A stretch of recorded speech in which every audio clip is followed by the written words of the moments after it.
Hello everyone. I am fixing a big dish. This is a Mexican dish called Picodillo.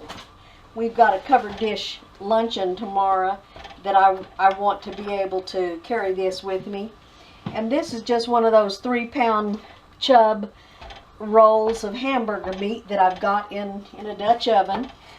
And I'm just going to start browning it. We can go ahead and add 1 jalapeno pepper. These don't have to be sauteed because it's all going to be stewed together. 1 jalapeno pepper, 1 onion, 2 or 3 of those sweet little onions, that's just for flavor, and 1 clove of garlic. This recipe is so easy and so versatile. Everyone has their own version of it. So this is just a guideline. You're going to make it your own. We're going to ground that up until the hamburger is nice and brown and those vegetables have started getting tender. Then we're going to pour off the juice, and stay tuned because I'm going to tell you what we're going to do with that juice. Okay, the hamburger has cooked down to about where I want it, so we're going to turn this off just for a second. And I've got a bowl here and a strainer, and I can't lift that whole thing by myself, so I'm going to do it this way. Once I get some of the weight off, I'll go ahead and lift it. Okay, I have done enough by spoon now. I think I can lift it up and do it. Just pour it in. Yeah. Well, Papa Bruce is going to come help me after all.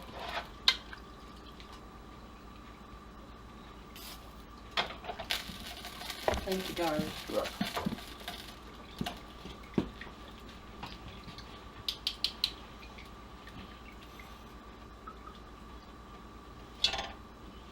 Right. I've drained that liquid off, and I've poured it into a bowl. And you can already see part of this fat is wanting to come to the top, and then the liquid part is going down to the bottom. What we're going to do now is just put a lid on it and put it in the refrigerator. I've got to cook potatoes in this, and that'll take a good 20 minutes.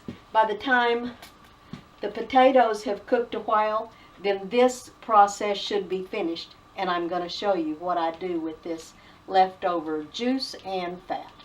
So I've turned my burner back on, and I'm going to add some potatoes. This is about 3 cups of potatoes. These happen to be red potatoes, and I left the skin on, but you can use any kind of potatoes you have. You can peel them if you want to. You can leave the skin on. It does not matter. This is a do-it-yourself, any way you want it kind of dish. As long as you get the overall picture going, we're good. Now that the potatoes are in, we're going to add some tomatoes. This can be any kind of tomato product you want. Here's another little Granny Bee tip. I can my own tomatoes, and tomatoes can be canned in your cheap old pickle jars, pickle or olive jars. It doesn't matter, as long as it will take a lid that seals, or this lid that is resealable, and you can see that it's good and solid. So we're going to put, you can either use canned tomatoes, you can use tomato sauce, you can use tomato juice, you could even use paste picante sauce. Anything to get a tomato flavor in there. But I'm going to use up my jars. I'm going to add 2 pints. Turn it down to a slower heat on your stove now, because this needs to simmer for about 20 minutes. And put the lid on, and then meantime, we're going to get our seasonings together. I'm going to use paprika, Salt and pepper, of course. In fact, I'm going to go ahead and get the salt and pepper out of the way.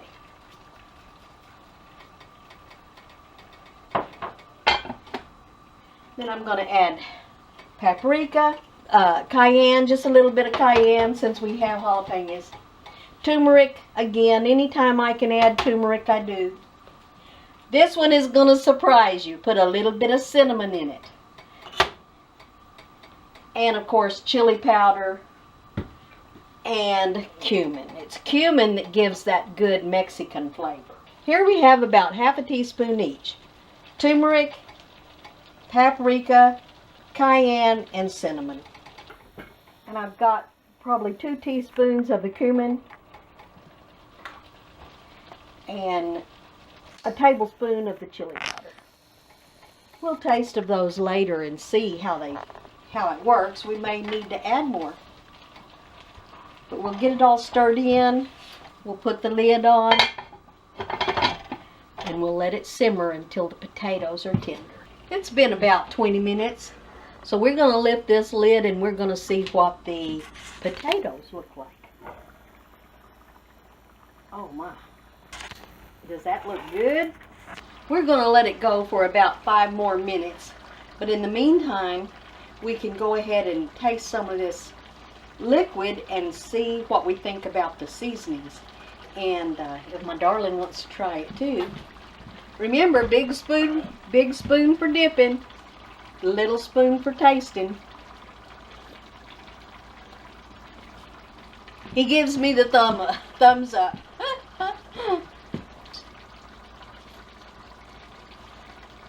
Oh, that's good. The seasonings are good, so I'm going to go ahead and put all of this away now. Okay, it's been another 5 minutes. We're going to lift this lid and try the potato again.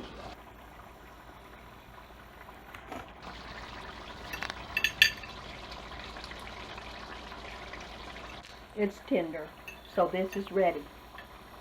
So while this burner is still hot, I'm going to show you what we do with this.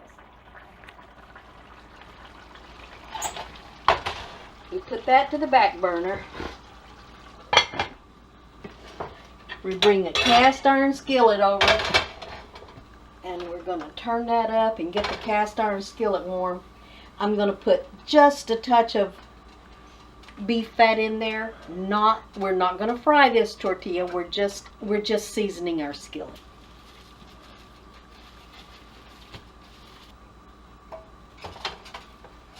That's all there is to it. I made a note of the time when I started this recipe, and from start to right now, it's been 1 hour and 5 minutes. So that's pretty quick for a big meal. But what you do with this is you get your skillet hot, and you put your tortilla in it, and you wait until it starts forming little bubbles on top. When it forms the little air pockets on top, then you know the other side is brown and it's ready to flip it. Okay, you see that little bubble coming up there now? That little air pocket? So we're going to go in and turn that over. See the nice brown color? That softens that tortilla up just fine. So we'll do the other side. You want one, honey? You want to just split one? Yeah. We're just going to split one because, like I said, this is for a dish we're taking tomorrow. I'm going to go ahead and turn that off because, of course, the cast iron skillet retains heat for a while. Oh, look at that puff so quick. I'm going to do it one more time on that side.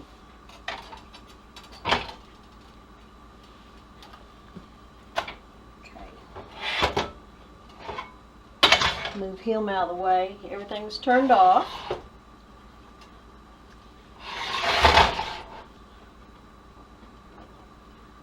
And we're going to take a slotted spoon.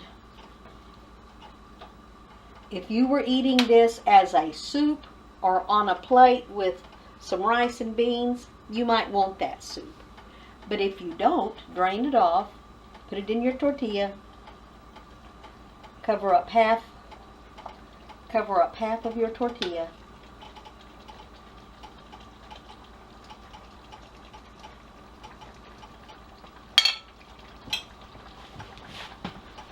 fold it over. And you've got a beautiful Picodillo taco. They are delicious. Okay, remember when I told you that we were going to put that liquid in the refrigerator? Now I'm going to show you what we're going to do with this. You can see this much fat. See all that fat? And this is liquid.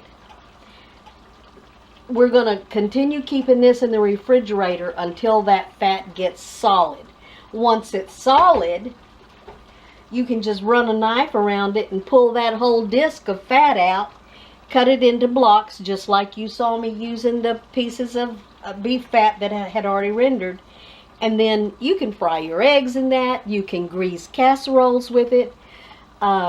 If you continue to save your beef fat, it's even good for frying things like potatoes or steak fingers or something like that. The only thing that I would not use that rendered fat for would be baking, because there is a little bit of flavor from the onions and the bell peppers and everything.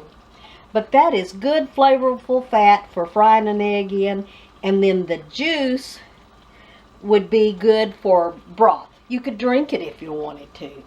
Because then at that point, when you pull that disc off, that is fat-free broth, beef broth, and it's well flavored. You could cook green beans in it. Just any number of things. If you don't want the fat completely, while it's still in this liquid form, take a dish, put some bird seed in it, pour the fat over it, let it get congealed good, cut that up into blocks, and then give a block to your birds every once in a while. They will love you for it, and especially in the winter, they need that extra fat. So there we go. This is very, you can do this any way you want to do it.